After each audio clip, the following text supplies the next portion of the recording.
I'm Tasha Neal with Ohio Entertainment News, and I'm here at Columbus State Community College for the 2013 Martin Luther King banquet.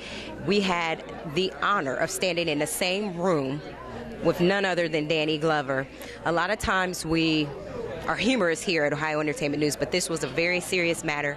Mr. Glover spoke about the power of Martin Luther King and what he would want from us as a society. I believe that although we make fun of some of the entertainment industry has some responsibility to our youth and what they put out there, and that is what Danny Glover touched on today at Columbus State Community College here in Columbus, Ohio. So I'll take you inside to hear a few words from none other than Danny Glover, Ohio Entertainment News. One more take.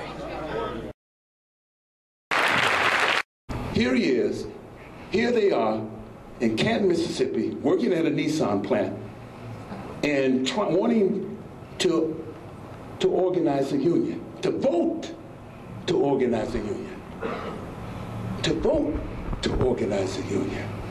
Now here's Mississippi, a state historic and laden with fear, the fear from slavery to Jim Crow and beyond Jim Crow. Here he is. Here these workers are standing up and saying, just as those workers in Memphis, Tennessee said in 1968, I am a man, I am a woman, and I deserve the right to have a relationship with my employer in which I'm asked to be a participant in the process through my union. We see what's happening in Detroit, Michigan.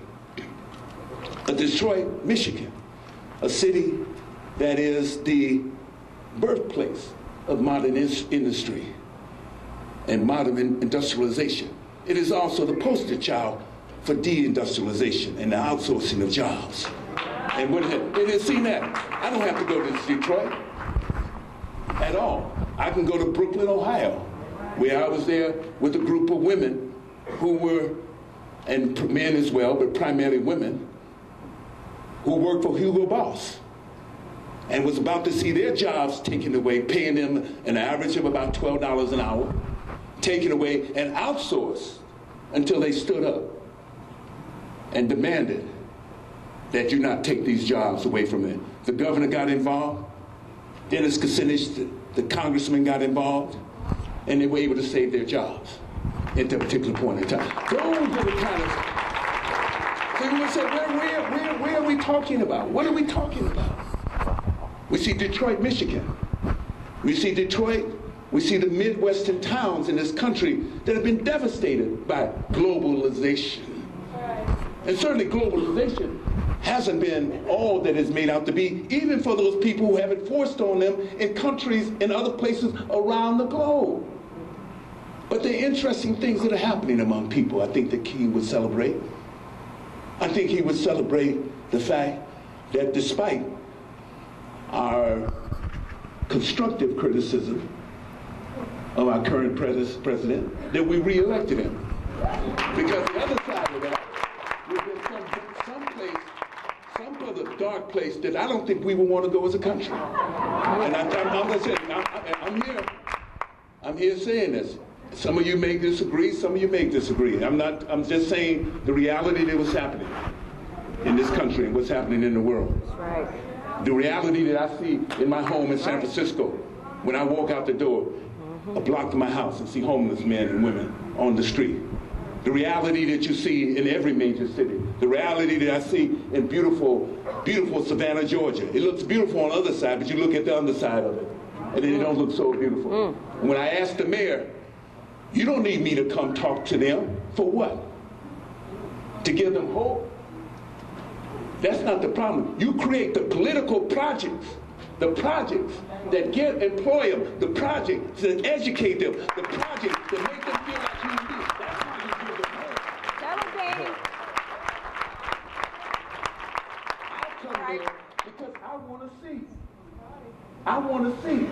I don't live in a vacuum. I'm no man is an island, no woman is an island. I come there because I want to see what is happening in this city.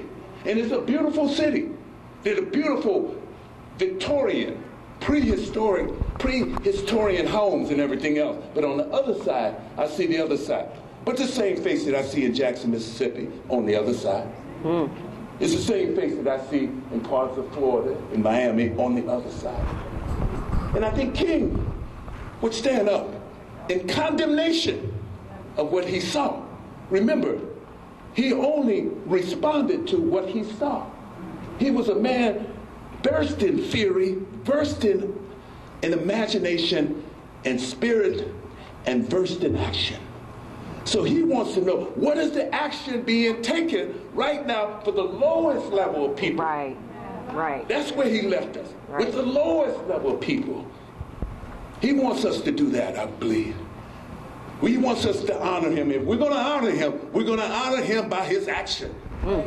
We're going to honor him by his deeds.